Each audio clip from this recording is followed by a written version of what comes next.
ফিলিস্তিন এবং ইসরায়েলের মধ্যেকার ঘটনা অনেক দীর্ঘ এবং জটিল। এর মূল কারণ হল উভয় পক্ষই একই ভূমিকে নিজেদের বলে দাবি করে। ঘটনার শুরু ১৯ শতকের শেষ দিকে, যখন জায়নবাদ নামে একটি আন্দোলন শুরু হয়। এই আন্দোলনের লক্ষ্য ছিল ফিলিস্তিনে ইহুদিদের জন্য একটি নিজস্ব রাষ্ট্র তৈরি করা। সেই সময় ফিলিস্তিনে মূলত মুসলমান ও খ্রিস্টান আরবদের বসবাস ছিল। প্রথম বিশ্বযুদ্ধের পর ফিলিস্তিন ব্রিটিশদের নিয়ন্ত্রণে আসে। ব্রিটিশরা বেলফোর ঘোষণার মাধ্যমে ইহুদিদের জন্য একটি জাতীয় আবাসভূমি তৈরির প্রতিশ্রুতি দেয়। এর ফলে ইউরোপ থেকে বহু ইহুদি ফিলিস্তিনে এসে বসবাস করতে শুরু করে। দ্বিতীয় বিশ্বযুদ্ধের পর ১৯৪৮ সালে ইসরায়েল রাষ্ট্র হিসেবে আত্মপ্রকাশ করে। এর ফলে একটি বড় আকারের যুদ্ধ হয়, যা আরব ইসরায়েল যুদ্ধ নামে পরিচিত।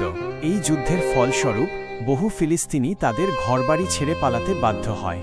এই ঘটনাকে ফিলিস্তিনিরা নাকবা বা বিপর্যয় হিসেবে স্মরণ করে।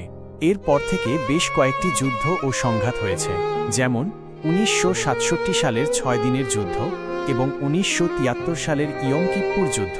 ইসরায়েল ১৯৬৭ সালের যুদ্ধে পশ্চিম তীর, ওয়েস্ট ব্যাংক, গাজা স্ট্রিপ এবং পূর্ব জেরুজালেম, ইস্ট জেরুজালেম দখল করে নেয়। ফিলিস্তিনিরা তাদের নিজেদের একটি স্বাধীন রাষ্ট্র চায় এবং ইসরায়েলের দখল করা ভূমি ফেরত পেতে চায়। অন্যদিকে ইসরায়েল তাদের নিরাপত্তা নিশ্চিত করতে চায় এবং তাদের বর্তমান সীমানা ধরে রাখতে চায়। বিভিন্ন সময়ে শান্তি প্রতিষ্ঠার চেষ্টা করা হয়েছে, যেমন অসলো চুক্তি, কিন্তু স্থায়ী সমাধান আজও অধরা রয়ে গেছে। বর্তমানেও ইসরায়েল ও ফিলিস্তিনের মধ্যে উত্তেজনা লেগেই থাকে এবং প্রায়শই সহিংস ঘটনা ঘটে। গাজা স্ট্রিপ, যা হামাস নামক একটি ফিলিস্তিনি গোষ্ঠী দ্বারা নিয়ন্ত্রিত, প্রায়শই ইসরায়েলের আক্রমণের শিকার হয়। পশ্চিম তীরেও ইসরায়েলি বসতি স্থাপন এবং ফিলিস্তিনিদের ওপর বিভিন্ন বিধিনিষেধ নিয়ে সংঘাত দেখা যায়। এই দীর্ঘ এবং জটিল ঘটনার একটি শান্তিপূর্ণ সমাধান খুঁজে বের করা বিশ্ব সম্প্রদায়ের জন্য একটি বড় চ্যালেঞ্জ।